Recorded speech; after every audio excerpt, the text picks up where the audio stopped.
નમસ્કાર મિત્રો, સ્વાગત છે તમારું મારી યુટ્યુબ ચેનલમાં. તો મિત્રો, આજે આપણે આ વિડીયોમાં જાતિના દાખલા અંગે વાત કરવાના છે. જાતિના દાખલા માટે કયા કયા ડોક્યુમેન્ટ જોઈએ અને એની અરજી કેવી રીતે કરી શકાય એ અંગે આપણે આજે આ વિડીયોમાં ચર્ચા કરવાના છે. તો વિડીયો શરૂ કરતાં પહેલાં જો ચેનલ પર નવા હો અને ચેનલને સબસ્ક્રાઈબ ના કરી હોય તો સબસ્ક્રાઈબ કરી દેજો, જેથી કરીને આવનારા તમામ નવા વિડીયોનું નોટિફિકેશન તમને મળતા રહે. તો ચાલો મિત્રો, વિડીયો શરૂ કરીએ. તો સૌપ્રથમ તો તમારે ડોક્યુમેન્ટ જોઈ લેવાના છે, કયા કયા ડોક્યુમેન્ટ જોઈએ જાતિના દાખલા માટે. અહીંયા તમે લિસ્ટ આખું જોઈ શકો છો.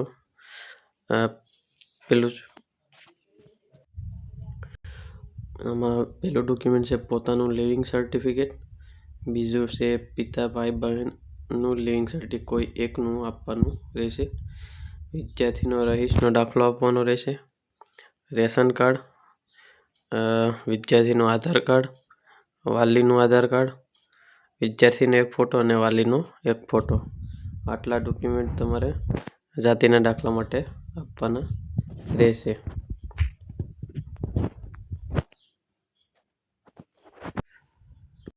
હવે જાતિના દાખલા માટે ઓનલાઈન અરજી કરવા માટે ડિજિટલ ગુજરાતમાં સુવિધા આપેલી છે, પણ આમાં મોટાભાગની અરજીઓ રિજેક્ટ થતી હોય છે, કેમ કે કંઈક ને કંઈક ડોક્યુમેન્ટમાં પ્રોબ્લેમ હોય અથવા તો બીજો કંઈ પણ પ્રોબ્લેમ હોય છે, એટલે મોટાભાગે ડિસ્પોઝ કરી દેવામાં આવે છે, એટલે કે રિજેક્ટ કરી દેવામાં આવે છે.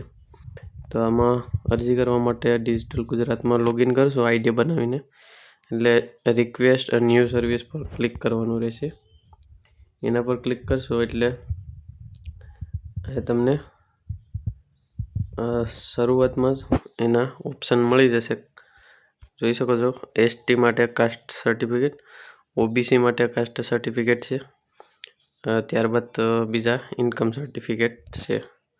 આમાંથી ફિલ્ટર પણ કરી શકો છો. કાસ્ટ સર્ટિફિકેટ કરીને સર્ચ કરશો એટલે તમે ડાયરેક્ટ કાસ્ટ સર્ટિફિકેટ જ જોઈ શકશો. તો અહીંયા ઓબીસીનું છે, ત્યારબાદ એસસી કેટેગરીનું છે. તો આવી રીતે એસટી કેટેગરીનું પણ છે અને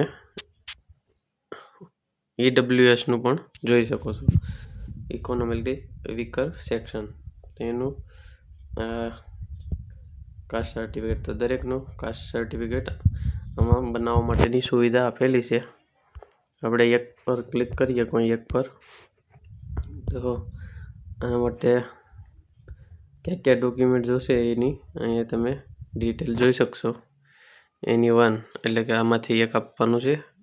ration card, light bill, telephone bill, election card, આમાંથી કોઈ એક આપવાનું છે.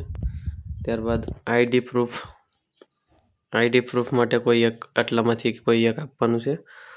ચૂંટણી card, PAN card, passport, driving licence અથવા આધાર કાર્ડ. ત્યારબાદ એક ડોક્યુમેન્ટ છે કાસ્ટ પ્રૂફ, એટલે કે તમારું જાતિનું પ્રૂફ હોય એવું કોઈ એક ડોક્યુમેન્ટ આપવાનું છે. તો ખાસ કરીને લિવિંગ સર્ટિમાં જાતિ હોય છે, એટલે લિવિંગ સર્ટી આપો તો ચાલે. અથવા ત્યારબાદ છે મોર્ટેજ register with bank.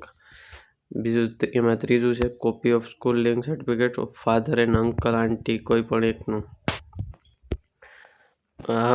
Proof needed લખેલું છે એ ફરજિયાત છે. ત્યારબાદ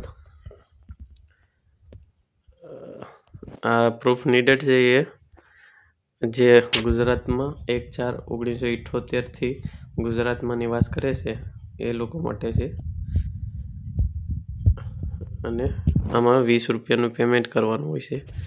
તો આમાં ટ્રાય કરી શકો છો, જો થઈ જાય તો. પણ જો તમારે અર્જન્ટ હોય તો મામલતદાર કચેરીએ ઓફલાઈનમાં કરાવશો એટલે 1 દિવસમાં જ બની જશે. તો આમાં તમારે માથાકૂટ કરવાની કોઈ જરૂર નથી. તો વિડીયો પસંદ આવે લાઈક કરો, શેર કરો. ચેનલને સબસ્ક્રાઈબ ન કરી તો સબસ્ક્રાઈબ કરી દો.